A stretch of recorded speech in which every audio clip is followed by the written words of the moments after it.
So today we're upgrading my old rig yet again, and we're adding some extra memory. Now it's DDR3, so you can't really find it on the store shelf anymore, but luckily there's something called eBay, which AZ Micro Parts is on. And they package it pretty nicely. Cost me just shy of 50 bucks for 2 extra sticks of 8 gigabyte. Bringing the total for my PC, if it works, because they are secondhand sticks, up to 32. So let's get to it.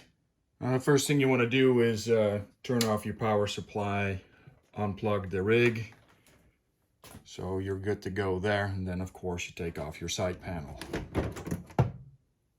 Now of course over here you see the CPU cooler and the RAM slots, which 2 of them are filled and 2 of them are not.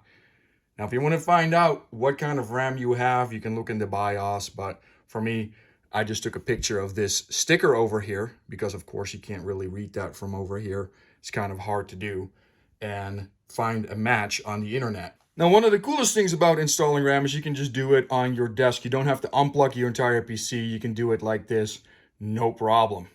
Now in this case though, my video card might be preventing me from updating my RAM because these things need to open up, and they can't open up very far because the video card is in the way. On the top, you can see that they open up way further and they actually click. Now, it is my theory that I'm still going to be able to install the RAM because they're opened up enough. But we will see. Now here it's easy to see the orientation right here. It should line up just like this. There is a little cutout right over here, and that corresponds with the cutout in the RAM right up there as well. Now, one of the downsides of installing stuff while filming is that the camera rig is 100% in the way. So we'll see if we can make this happen. Hopefully it'll slot in with no problems.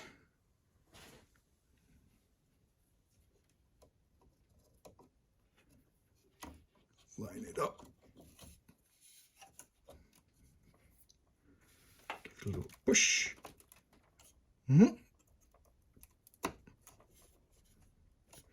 Well, it looks like it is installable, so let's get the other one in. And then this one, which is a little bit harder because there's a lot more stuff in the way. This, and push. It's not going in. Okay. Maybe just a little bit more. Here we go. Click. It looks like this heat shield is not as good as the other one. I'm going to see if we can fix that some other time. That clicked. Click. Click. All right, that should be seated. I wonder if I can move that heat shield, because that's the problem with used stuff, you know, it's...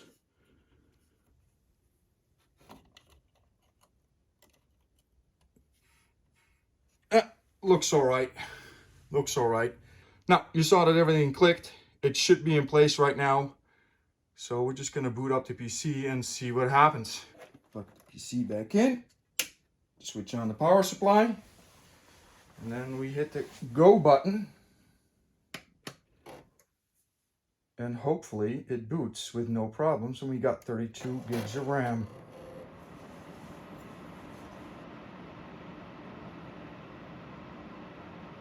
Looks like we got a screen. It's taking a little bit longer than usual.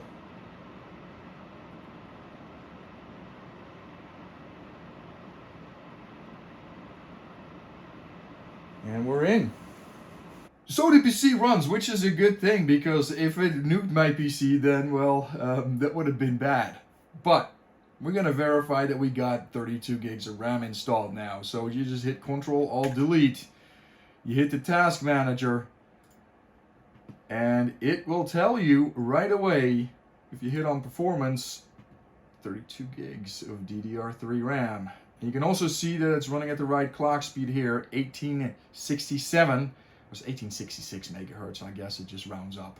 But it's very, very cool that my PC now has 32 gigs of RAM, which should help a lot with video editing.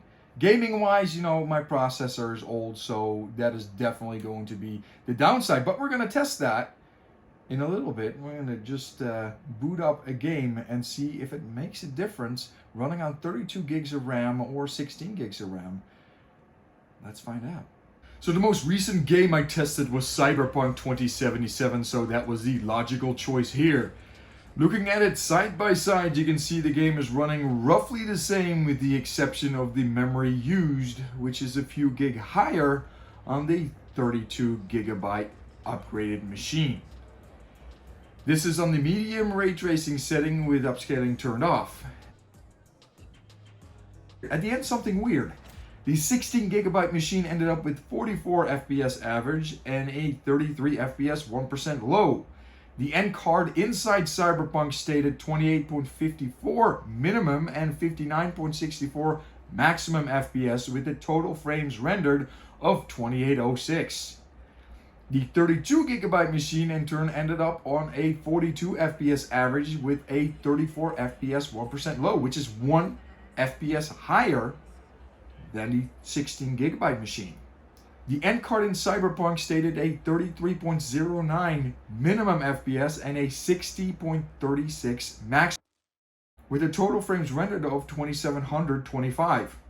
So while it rendered less frames, it never dipped below 30 FPS, which is an improvement here. Now we go over to Star Citizen, which had a free period, and while it definitely used north of 16 gigs, the game still doesn't run very well, and that probably deserves its own video.